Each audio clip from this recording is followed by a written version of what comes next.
Thoroughly clean the area before any work is done to keep contaminants out of the hydraulic system.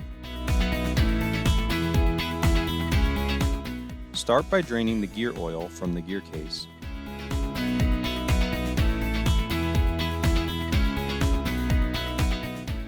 Once the oil has been drained, reinstall the drain plug.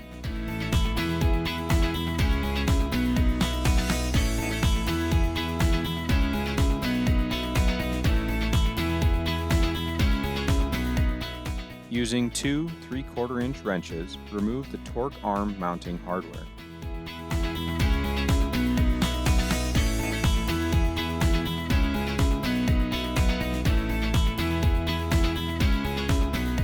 Next, use a 7/16 wrench to remove the gear case center plug. Then, use a 1/4 inch Allen wrench with an extension to remove the socket head screw holding the gear case to the shaft. Using a 1.5 inch and 1 3/8 inch wrench, disconnect the pressure and return line hoses.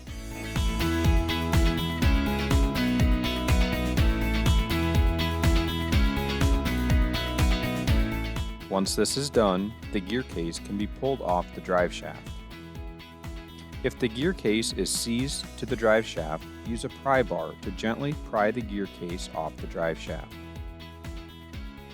With the gear case free, remove the seal on the back side and install a new seal as shown.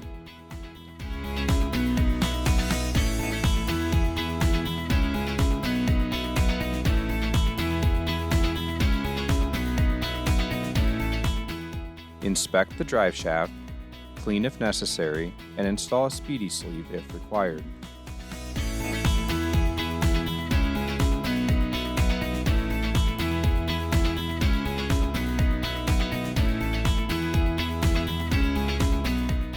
Apply high temp grease to the recently cleaned area of the conveyor shaft. Install a new V-seal and lube drive shaft. With the seal lip toward the gear case, install seal number 311172 onto the conveyor shaft by pushing the seal against the conveyor shaft bearing. Apply additional high temp grease to the seal lip.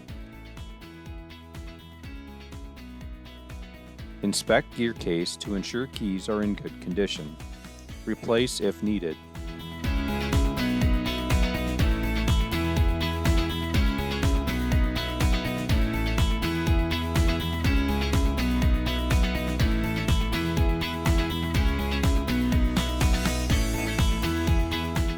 Lube the new gear case seal and carefully position the gear case onto the drive shaft.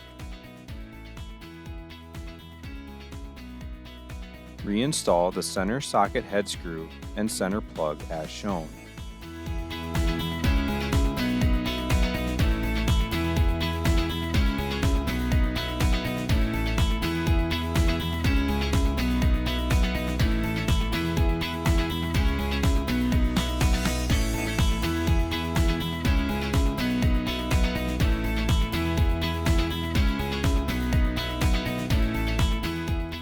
Use a plastic putty knife and carefully push the V-seal lightly up against the gear case seal. Once this is done, the breather can be removed using an 11/16 wrench and the gear oil can be added.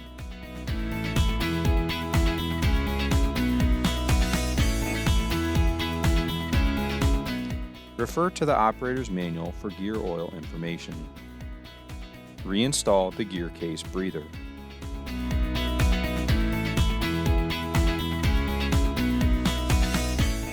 Reconnect the pressure and return line hoses and torque to a max of 125 foot-pounds.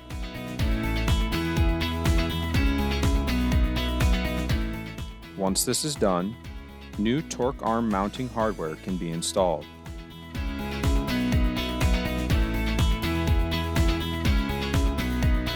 Run the conveyor and check for leaks.